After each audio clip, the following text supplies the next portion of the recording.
Hey, new lesson today. The last 2 days we're doing solving radical equations. Today we're going to be graphing radicals without a graph. We don't need the graph. It's okay. You guys know how to do this. You know how to move functions around.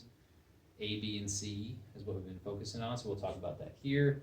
And this is coming straight off the worksheet. We're doing 1, 3, 5, and 7. We'll do 7 if he ever wakes up. We'll see. Pay attention.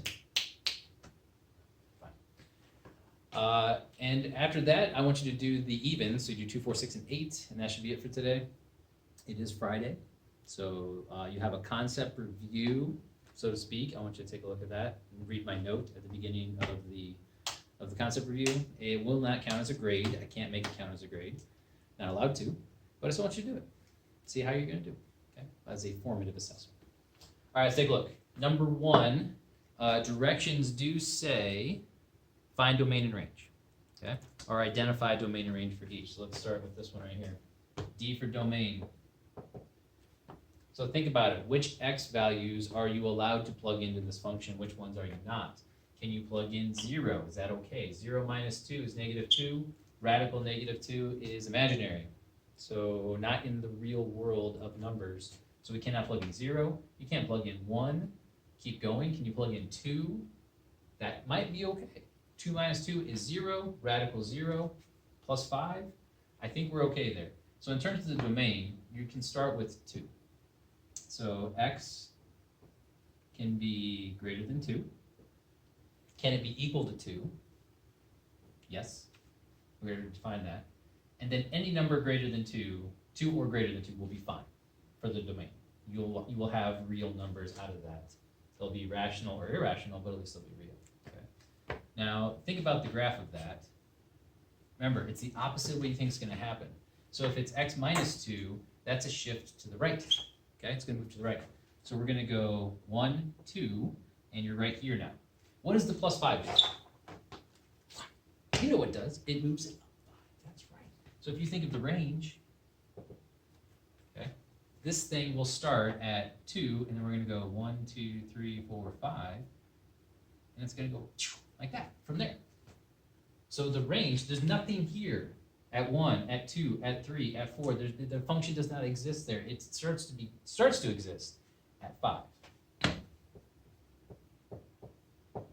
Equal to 5, greater than 5. That's your domain, that's your range. Okay. See, we don't need a graph. Look at our brains. Let's go to number 3. Whoa, something different about this one.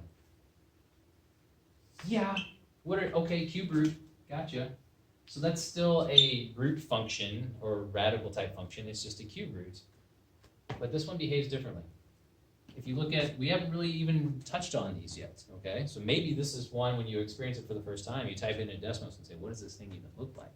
But I bet we can come up with the domain and the range even without doing that, all right?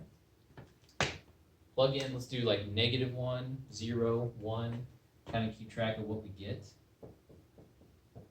At least they'll give us like a little, of each. We'll get a little bit of each. Put -1 right here.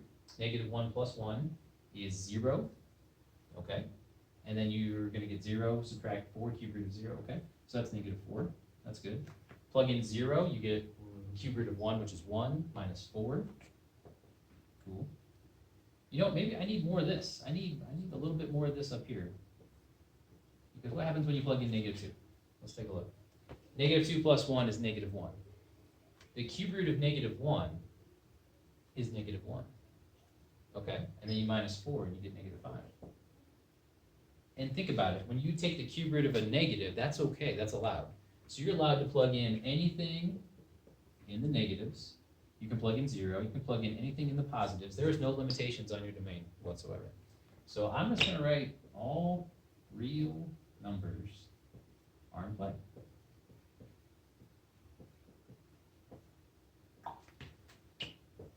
What about the range?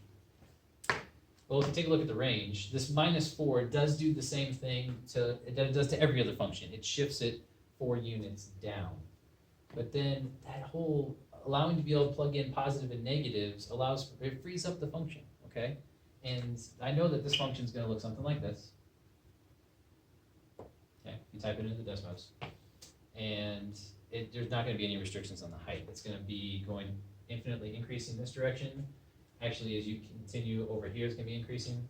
There is no restrictions on the range whatsoever. All real numbers. Cube root functions pretty much follow this right here. Okay, let's do one more and then we'll head over to number 7. If you take the square root of x, and you're supposed to graph this one, by the way, so if you have the option to print this worksheet out, great, go ahead and do that, or just put it on a piece of graph paper. But know what's going to happen before you do that, okay? We're not adding anything onto x, so there's no horizontal shift left or right. So we're staying on the y-axis. And then this plus 5, you know what happens there outside the radical. It's going to move it up 5 units. Hello. So if I were to graph this thing, I would stay on the y-axis. I would go up 5. I put a point. And then I would go from there with my inputs and my outputs. Okay. So we know -1's a non-starter. Okay, if we talk about domain and range. So domain, x has to be greater than or equal to 0. Range, well, the whole plus 5 kind of takes care of that. It moves it up 5 units, and that's the starting point. So nothing down here. So y is greater than or equal to 5. Okay? And then we'll just go from there. So knowing that you can plug in 0, you want to go 0, 1. Do you want to plug in 2? Do you? It's an irrational number. Radical 2 plus 5. I don't think I'm going to do that. So let's be smart about it. We've talked about this before. 0, 1. Let's skip to 4. And we'll skip to 9. And you're probably off your grid by that point. So we'll just plug in those. Radical 0 plus 5. Radical 1 plus 5. Radical 4 plus 5, which is 2 plus 5. Hey, look at the trend. 5, 6, 7, and so on. And then we're going to get an 8 out of that. It's going to be 3 plus 5. Okay. Show me your grid. We know what's going to happen. Okay, here we go.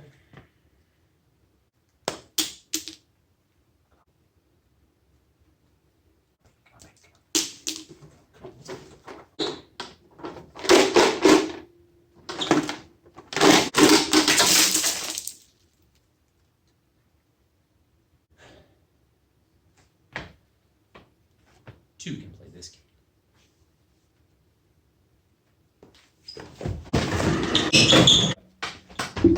I am Inigo Montoya! You killed my father! You want some of this? You want some of this, dude? Huh? You want some of this? You want some of this?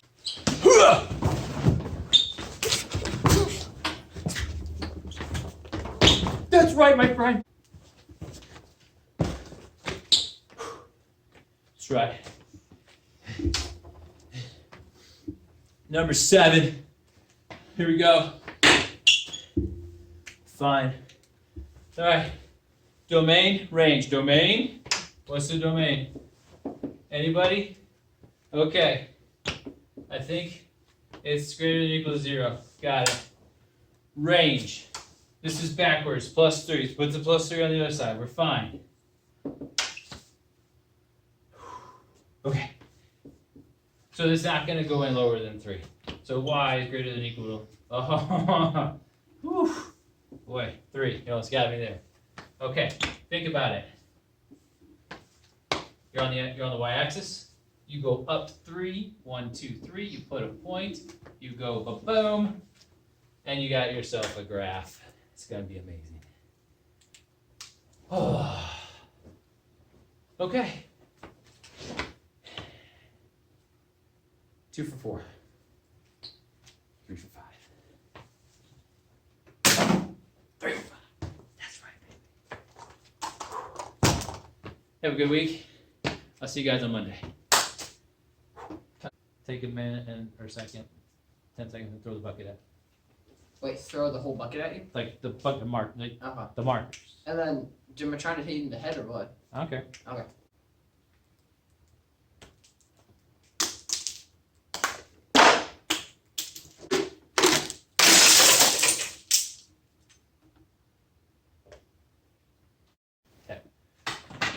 I'll tell you what! I think I'm put together!